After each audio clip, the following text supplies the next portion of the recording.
കാത്തു സൂക്ഷിച്ചു എന്നതാണ്.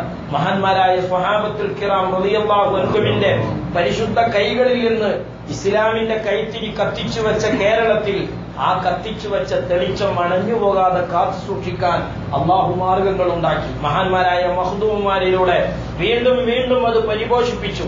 കോഴിക്കോട് കാളിമാരുടെ താവഴിയിലൂടെ അത് വീണ്ടും വീണ്ടും പ്രചോദിപ്പിക്കുകയും ചലനാത്മകമാക്കുകയും ചെയ്തു.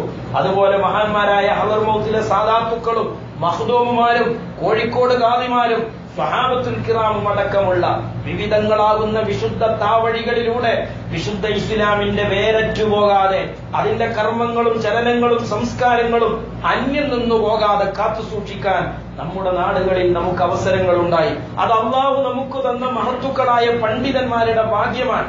അള്ളാഹു ഭൂമിയിൽ നമുക്ക് ഹിദായത്ത് തന്നതിന്റെ ശേഷം അവൻ തന്ന ഏറ്റവും വലിയ ഭാഗ്യമാണ്. ആ ഹിദായത്ത് നഷ്ടപ്പെട്ടു പോകാത്ത ഒരു ആത്മീയ നേതൃത്വത്തിന്റെ തണലിൽ ദീന് മാത്രം അവലംബമായി സംഘടിക്കുവാനും പിന്തുടരാനും നമുക്ക് സാധിച്ചു എന്നത് അള്ളാഹു ആ തൗഫീക്ക് നമുക്കൊക്കെ നിലനിർത്തിത്തരുമാറാവട്ടെ. സുഹൃത്തുക്കളെ, ഇന്ത്യ രാജ്യത്തെ മുസ്ലിമീങ്ങളെ സംബന്ധിച്ചിടത്തോളം നമുക്കറിയാം, ഇന്ത്യ രാജ്യത്തെ മുസ്ലിമീങ്ങളുടെ ഏറ്റവും വലിയ പരാജയം എന്ന് പറയുന്നത് അവർക്ക് കൃത്യമായൊരു നേതൃത്വം ഉണ്ടായില്ല എന്നതാണ്. ഈ കഴിഞ്ഞ ഇലക്ഷനുകളും നോക്ക് നിങ്ങൾ, ചില മുസ്ലിമീങ്ങൾ എമ്പാടുമുള്ള ഉത്തരേന്ത്യയിൽ UP പോലെയുള്ള സംസ്ഥാനങ്ങളിൽ മുസ്ലിമീങ്ങൾ ഭൂരിപക്ഷമുള്ള മണ്ഡലങ്ങളിൽ പോലും ഫാസിസമാണ് ജയിച്ചു കയറുന്നത്. മുസ്ലിം വിരുദ്ധ രാഷ്ട്രീയ സംവിധാനങ്ങളാണ് ഭരണത്തിലേറുന്നത്. കൃത്യമായി ആ മുസ്ലിം ജനസാമാന്യത്തിന് ദിശാബോധം നൽകാൻ ആരും തന്നെ അവിടെ ഇല്ല എന്നതാണ്. അഖിലാഖ് ഉൾപ്പെടെയുള്ള ഇറച്ചിരുന്നതിന്റെ പേരിൽ കശാപ്പ് ചെയ്യപ്പെട്ട കൊല ചെയ്യപ്പെട്ട മുസ്ലിമീങ്ങളുടെ കഥ പറഞ്ഞ് നമ്മളൊക്കെ കേരളത്തിൽ വികാരം കൊള്ളാൻ. അതൊക്കെ നടക്കുന്ന ഉത്തരേന്ത്യയിലെ മുസ്ലിമീങ്ങൾക്ക് അവരനുഭവിക്കുന്ന പ്രതിസന്ധിയെ വിവേകപൂർണമായി കൈകാര്യം ചെയ്യാനുള്ള നേതൃത്വം നഷ്ടപ്പെട്ടു പോയി എന്നതാണ്. പലപ്പോഴും ഉത്തരേന്ത്യൻ ഭാഗങ്ങളിലൊക്കെ ഫാസിസം വളർന്നു വരാനുള്ള കാരണം വിവേകപൂർണമായി അവർക്ക് നേതൃത്വം കൊടുക്കാനുള്ള ഒരു നേതൃത്വം അവർക്കുണ്ടായില്ല എന്നതാണ്. ഡൽഹി ഇമാമിനെ പോലെയൊക്കെയുള്ള വൈകാരികമായ ഇടപെടലുകളും വൈകാരികമായ ഒച്ചപ്പാടുകളും മാത്രം ഒരു സമുദായത്തെ നയിക്കാനുള്ള ക്വാളിറ്റി അല്ല എന്ന് ആവർത്തിച്ചു ബോധ്യപ്പെടുത്തുന്നതാണ് അത്തരം സംഭവങ്ങളൊക്കെ. നിങ്ങൾ നോക്ക്, എപ്പോഴും മുസ്ലിം ന്യൂനപക്ഷത്തിൽ നിന്നുണ്ടാകുന്ന വൈകാരിക പ്രകടനങ്ങൾ അത് ഫാസിസത്തിന് ആക്കം കൂട്ടുകയാണ്, അത് ഫാസിസത്തിന് വിജയം നൽകുകയാണ്, അത് ഫാസിസത്തിന് അധികാരത്തിലേക്കുള്ള ചവിട്ടുപടി എളുപ്പമാക്കുകയാണ്. ഇവിടെയാണ് മഹാനായ സുൽത്താനുൽ ഉലമ കാന്തപുരം ഉസ്താദ്, അല്ലാഹു ആഫിയത്തുള്ള ദീർഘായുസ്സ് നൽകുമാറാവട്ടെ, ബഹുമാനപ്പെട്ട ഉസ്താദിന്റെ ശബ്ദം, അവിടുത്തെ നേതൃത്വം, വീക്ഷണാപരമായി ഇന്ത്യൻ മുസ്ലിമീങ്ങൾക്ക് അദ്ദേഹം നടത്തിക്കൊണ്ടിരിക്കുന്ന നിർദ്ദേശങ്ങൾ, ആ നിർദ്ദേശങ്ങൾ എക്കാലത്തും പ്രസക്തമായിരുന്നു.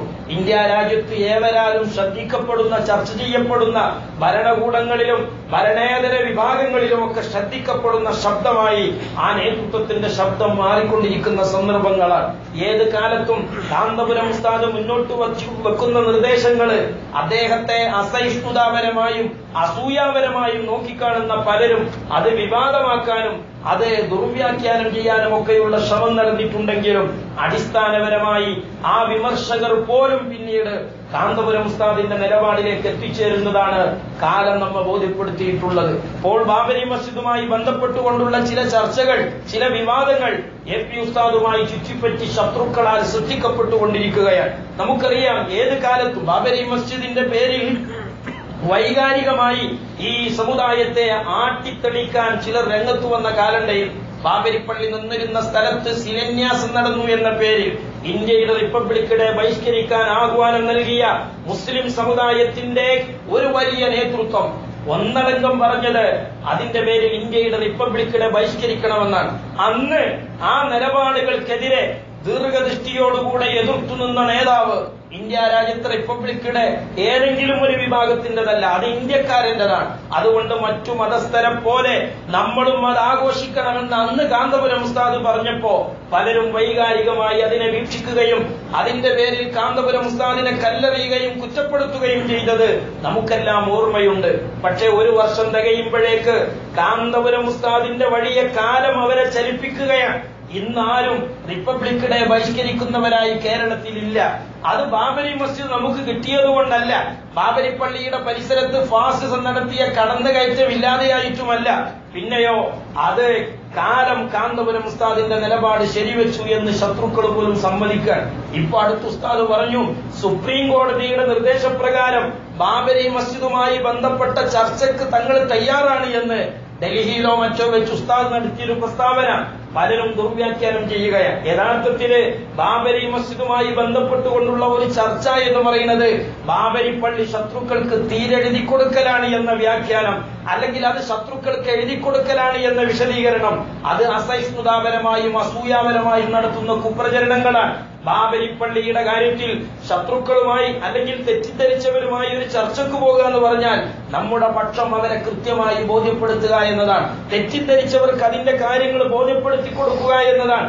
അകലങ്ങളിൽ നിന്ന് അടുക്കാനും ഇടപെടാനും കാര്യങ്ങൾ ബോധ്യപ്പെടുത്താനുമുള്ള ശ്രമം അത് നടത്തണമെങ്കിൽ തന്റെ ഇടമുള്ള നേതൃത്വത്തിന് മാത്രമേ കഴിയുള്ളൂ. അത് പറയണമെങ്കിൽ ചില ചങ്കുറപ്പ് തന്റെ കയ്യിൽ ആവശ്യമാണ്. അതോടുകൂടെ എപി ഉസ്താദ് പറഞ്ഞ മുത്തലാഖുമായി ബന്ധപ്പെട്ട ഒരു പ്രസ്താവന, നരേന്ദ്രമോദിക്ക് മുത്തലാഖുമായി ബന്ധപ്പെട്ടുകൊണ്ടുള്ള സംശയങ്ങൾ തീർത്തു കൊടുക്കാൻ അതിനും തങ്ങൾ ചർച്ചയ്ക്ക് തയ്യാറാണ് എന്ന് പറഞ്ഞാൽ, ചർച്ച എന്ന് പറയുന്നത് അവരവരുടെ കാര്യങ്ങൾ വിശദീകരിക്കുവാനും അവകാശങ്ങൾ വാങ്ങാനുമുള്ളതാണ്.